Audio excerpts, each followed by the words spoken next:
1. The hidden reason for poverty the world needs to address. To be honest, by personality, I'm just not much of a crier. But I think in my career that's been a good thing. I'm a civil rights lawyer, and I've seen some horrible things in the world. I began my career working police abuse cases in the United States.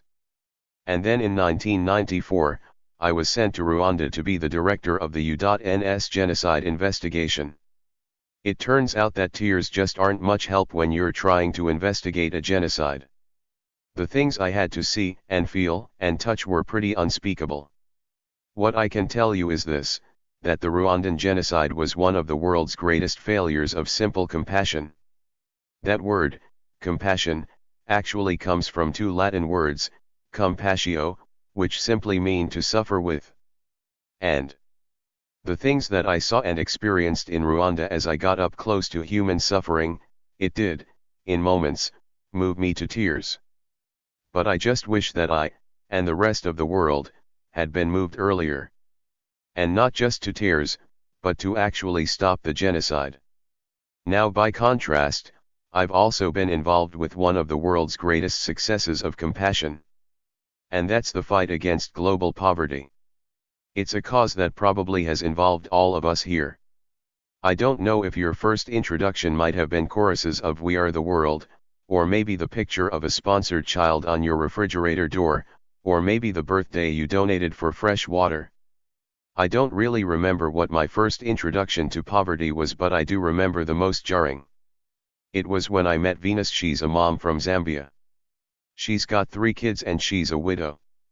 When I met her, she had walked about 12 miles in the only garments she owned, to come to the capital city and to share her story.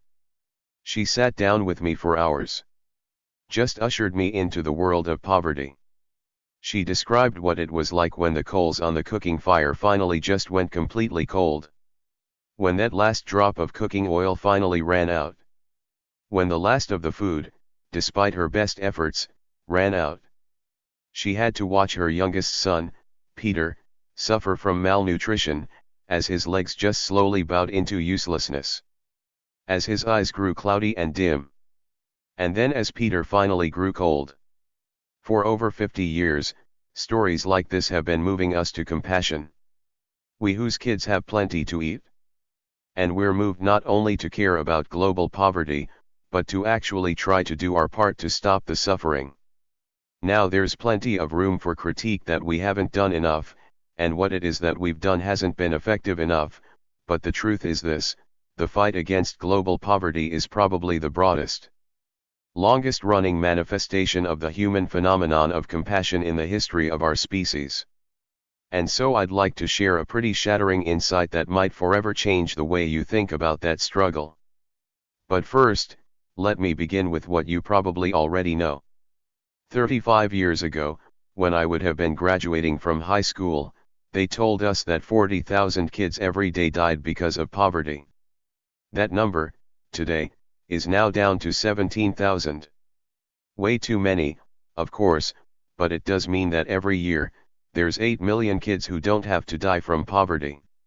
Moreover, the number of people in our world who are living in extreme poverty, which is defined as living off about $1.25 a day, that has fallen from 50% to only 15%. This is massive progress, and this exceeds everybody's expectations about what is possible. And I think you and I think, honestly, that we can feel proud and encouraged to see the way that compassion actually has the power to succeed in stopping the suffering of millions. But here's the part that you might not hear very much about. If you move that poverty mark just up to $2 a day, it turns out that virtually the same 2 billion people who were stuck in that harsh poverty when I was in high school, are still stuck there, 35 years later. So why are so many billions still stuck in such harsh poverty? Well, let's think about Venus for a moment. Now for decades, my wife and I have been moved by common compassion to sponsor kids, to fund microloans, to support generous levels of foreign aid.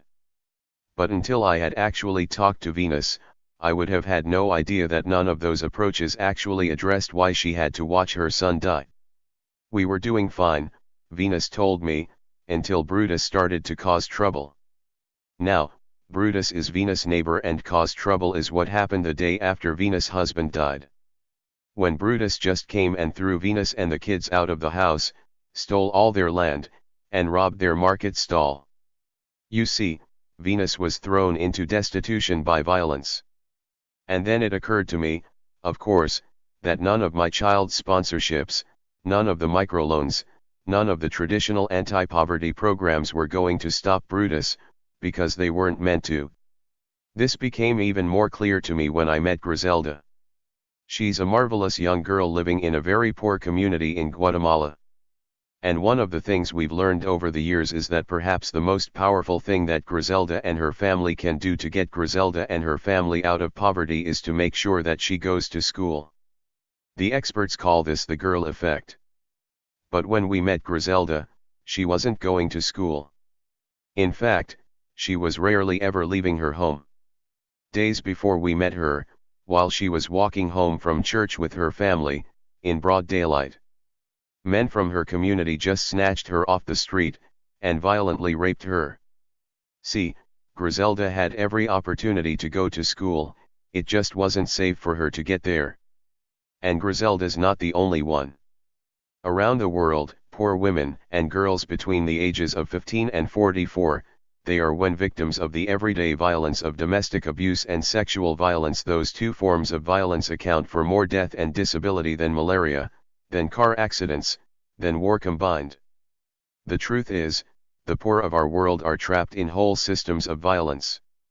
In South Asia, for instance, I could drive past this rice mill and see this man hoisting these 100-pound sacks of rice upon his thin back. But I would have no idea, until later, that he was actually a slave, held by violence in that rice mill since I was in high school. Decades of anti-poverty programs right in his community were never able to rescue him or any of the 100 other slaves from the beatings and the rapes and the torture of violence inside the rice mill.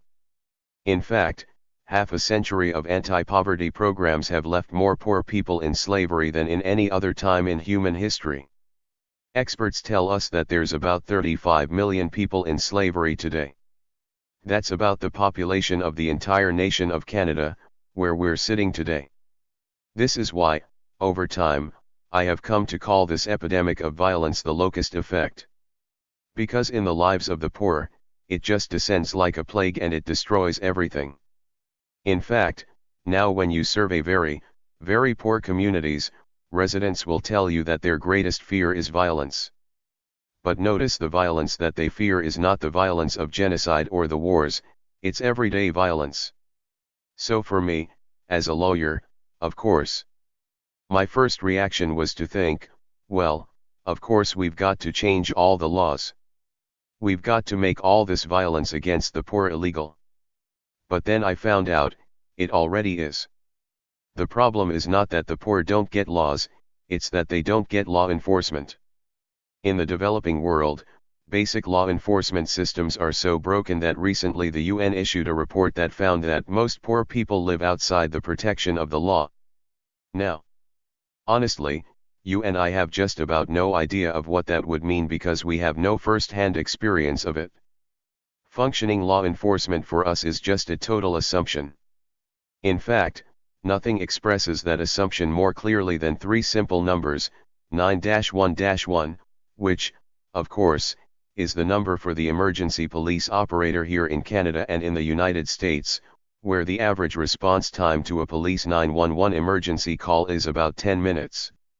So we take this just completely for granted. But what if there was no law enforcement to protect you? A woman in Oregon recently experienced what this would be like. She was home alone in her dark house on a Saturday night, when a man started to tear his way into her home. This was her worst nightmare, because this man had actually put her in the hospital from an assault just 2 weeks before. So terrified, she picks up that phone and does what any of us would do, she calls 911, but only to learn that because of budget cuts in her county, law enforcement wasn't available on the weekends. Listen. Dispatcher, I don't have anybody to send out there. Woman, okay dispatcher, Obviously if he comes inside the residence and assaults you, can you ask him to go away? Or do you know if he is intoxicated or anything? Woman, I've already asked him. I've already told him I was calling you. He's broken in before, busted down my door, assaulted me. Dispatcher, uh-huh. Woman, yeah, so. Dispatcher, is there any way you could safely leave the residence? Woman, no, I can't, because he's blocking pretty much my only way out. Dispatcher, well, the only thing I can do is give you some advice, and call the sheriff's office tomorrow. Obviously, if he comes in and unfortunately has a weapon or is trying to cause you physical harm, that's a different story. You know, the sheriff's office doesn't work up there. I don't have anybody to send. Gary Haugen, tragically, the woman inside that house was violently assaulted, choked and raped because this is what it means to live outside the rule of law. And this is where billions of our poorest live. What does that look like? In Bolivia, for example, if a man sexually assaults a poor child, statistically, he's at greater risk of slipping in the shower and dying than he is of ever going to jail for that crime. In South Asia, if you enslave a poor person, you're at greater risk of being struck by lightning than ever being sent to jail for that crime. And so the epidemic of everyday violence, it just rages on. And it devastates our efforts to try to help billions of people out of their $2 a day hell. Because the data just doesn't lie. It turns out that you can give all manner of goods and services to the poor, but if you don't restrain the hands of the violent bullies from taking it all away, you're going to be very disappointed in the long-term impact of your efforts. So you would think that the disintegration of basic law enforcement in the developing world would be a huge priority for the global fight against poverty. But it's not. Auditors of international assistance recently couldn't find even 1% of aid going to protect the poor from the lawless chaos of everyday violence. And honestly, when we do talk about violence against the poor, sometimes it's in the weirdest of ways. A freshwater organization tells a heart-wrenching story of girls who are raped on the way to fetching water, and then celebrates the solution of a new well that drastically shortens their walk. End of story. But not a word about the rapists who are still right there in the community. If a young woman on one of our college campuses was raped on her walk to the library, we would never celebrate the solution of moving the library closer to the dorm. And yet, for some reason, this is okay for poor people. Now the truth is, the traditional experts in economic development and poverty alleviation, they don't know how to fix this problem. And so what happens? They don't talk about it. But the more fundamental reason that law enforcement for the poor in the developing world is so neglected, is because the people inside the developing world, with money, don't need it. I was at the World Economic Forum not long ago talking to corporate executives who have massive businesses in the developing world, and I was just asking them, how do you guys protect all your people and property from all the violence?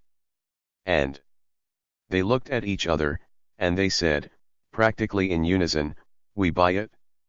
Indeed, private security forces in the developing world are now 4, 5 and 7 times larger than the public police force. In Africa, the largest employer on the continent now is private security. But see, the rich can pay for safety and can keep getting richer, but the poor can't pay for it and they're left totally unprotected and they keep getting thrown to the ground. This is a massive and scandalous outrage. And it doesn't have to be this way.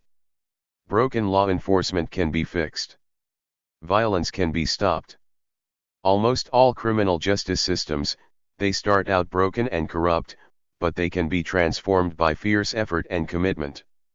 The path forward is really pretty clear. Number 1, we have to start making stopping violence indispensable to the fight against poverty. In fact, any conversation about global poverty that doesn't include the problem of violence must be deemed not serious. And secondly, we have to begin to seriously invest resources and share expertise to support the developing world as they fashion new, public systems of justice, not private security, that give everybody a chance to be safe. These transformations are actually possible and they're happening today. Recently, the Gates Foundation funded a project in the second largest city of the Philippines, where local advocates and local law enforcement were able to transform corrupt police and broken courts so drastically, that in just 4 short years, they were able to measurably reduce the commercial sexual violence against poor kids by 79%. You know, from the hindsight of history, what's always most inexplicable and inexcusable are the simple failures of compassion. Because I think history convenes a tribunal of our grandchildren and they just ask us, Grandma, Grandpa, where were you? Where were you, Grandpa, when the Jews were fleeing Nazi Germany and were being rejected from our shores? Where were you? And Grandma, where were you when they were marching our Japanese American neighbors off to internment camps? And Grandpa, where were you when they were beating our African American neighbors just because they were trying to register to vote? Likewise, when our grandchildren ask us, Grandma, Grandpa, where were you when 2 billion of the world's poorest were drowning in a lawless chaos of everyday violence? I hope we can say that we had compassion, that we raised our voice, and as a generation, we were moved to make the violence stop. Thank you very much. Chris Anderson, really powerfully argued. Talk to us a bit about some of the things that have actually been happening to, for example, boost police training. How hard a process is that? Well, one of the glorious things that's starting to happen now is that the collapse of these systems and the consequences are becoming obvious. There's actually, now, political will to do that. But it just requires now an investment of resources and transfer of expertise. There's a political will struggle that's going to take place as well, but those are winnable fights, because we've done some examples around the world at international justice mission that are very encouraging. So just tell us in one country, how much it costs to make a material difference to police, for example. I know that's only one piece of it. In Guatemala, for instance. We've started a project there with the local police and court system, prosecutors, to retrain them so that they can actually effectively bring these cases. And we've seen prosecutions against perpetrators of sexual violence increase by more than 1,000%. This project has been very modestly funded at about $1 million a year, and the kind of bang you can get for your buck in terms of leveraging a criminal justice system that could function if it were properly trained and motivated and led, and these countries, especially a middle class that is seeing that there's really no future with this total instability and total privatization of security. I think there's an opportunity, a window for change. But to make this happen, you have to look at each part in the chain. The police, who else? So that's the thing about law enforcement, it starts out with the police, they're the front end of the pipeline of justice, but they hand it off to the prosecutors. And the prosecutors hand it off to the courts, and the survivors of violence have to be supported by social services all the way through that. So you have to do an approach that pulls that all together. In the past, there's been a little bit of training of the courts, but they get crappy evidence from the police, or a little police intervention that has to do with narcotics or terrorism but nothing to do with treating the common poor person with excellent law enforcement.